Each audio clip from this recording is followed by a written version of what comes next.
श्राप दे दिया। आगे चल के भी कलयुग में तू जिस गर्भवती माता को देखेगा तो तेरे नेत्र बंद हो जाएंगे। तेरे नेत्र जब तक नहीं खुलेंगे जब तक उस पुत्र का जन्म नहीं हो जाता, और तेरे भी नेत्र जब भी खुलेंगे जब तक मेरा जन्म नहीं हो जाता। पर नाग देवता जब चिल्लाने लगा प्रभु मुझे क्षमा कर दो, तो यहाँ पर गोगा जी को दया भी आ गया।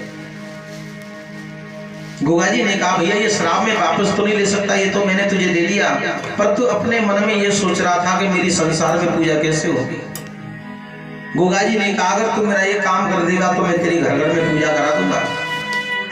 नाग देवता ने कहा मुझे क्या करना पड़ेगा। गोगा जी ने कहा अगर तू मेरी मैया के दोनों बैलों को डस लेगा तो मैं भी अपनी मैया से पूजा ले लूंगा, तेरी भी घर घर में पूजा करा दूंगा। भादव का महीना होगा मेरा और सावन का महीना होगा तेरा।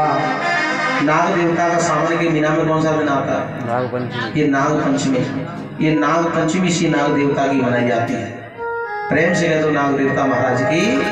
कहीं समझ में आई तो ताली क्यों नहीं बजाई? देखो कथा और शांति से बैठो, मुझे भी अच्छा लगता है। मैं कथा कह रहा हूँ रजुगरी जानो रजुगर प्रकाश में। कथा तो सुनने के लिए ये चीज मिलती है, कथा तो दुनिया सुना रही है, पर कथा से हम कुछ मिले। इंसान सुनने के लिए क्यों जाते हैं कि कथा से कुछ मिले। एक बार प्रेम से कह दो गुरुनाथ बाबा की। आज उस नाग देवता पर गोगा जी ने माता वाचल के बैलों को रसवाया। वहां से नाग देवता धीरे धीरे चला गया। सुबह हुआ, वाचल माता ने नेत्र खोले तो क्या देखा कि मेरे तो दोनों बैल मरे पड़े हुए हैं। माता रोने लगी। जब माता रोने लगी तो गर्भ से आवाज आई माँ तू क्यों रो रही है? वाचल माता ने कहा बेटा हमारे बैलों को किसी नाग देवता ने डस लिया। पर गोगा जी ने कहा माँ तेरे बैल तो जिंदे हो जाएंगे पर तुझे कुछ दान पुण्य करना। वाचल माता ने कहा मुझे क्या करना पड़ेगा?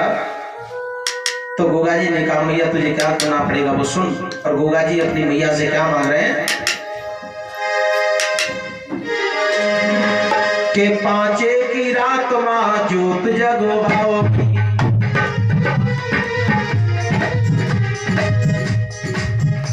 गोगा जी ने भी मैया पर ज्योति मांगी है और गोरखनाथ बाबा ने ज्योत माता को वरदान दिया है। जब घुंघरू लेकर के आए थे तो गोरखनाथ जी ने कहा था इस पुत्र का नाम तो बाद में आएगा, पहले नाम तेरा ज्योत का आएगा, क्योंकि उस घुंघरू को ज्योत माता से लेकर के आए थे। तो आज गोगा जी माँ के गर्भ से क्या करें? पांचे की रात माँ ज्योत जगवाओगी और छठ में सवेरे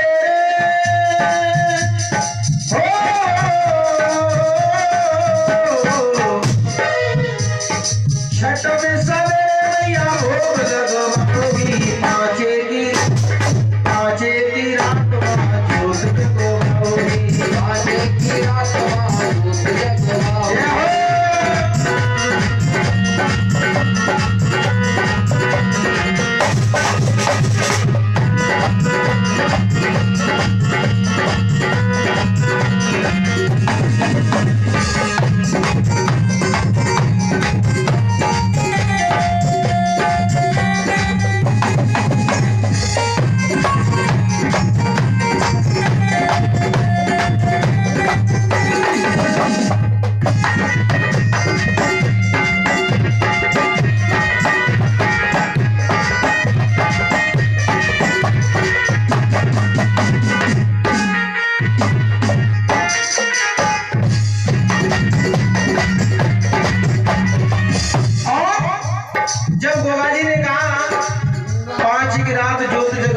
छठ में सवेरे मेरा भोग लगवाओगी। तो वाचल माता धर्म संकट में पड़ गई। मैया ने कहा बेटा सुन सुन के बातें तेरी ये वाचल माँ रोती है और मुझको बता दे मेरे लाल ये जोत क्या होती है?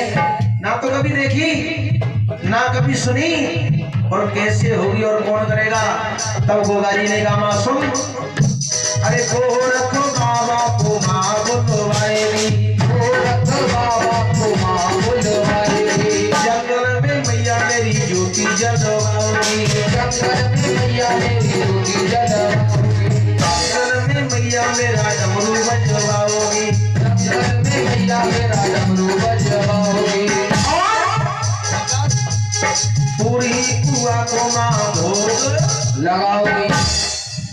क्या मांगा गोगा जी ने?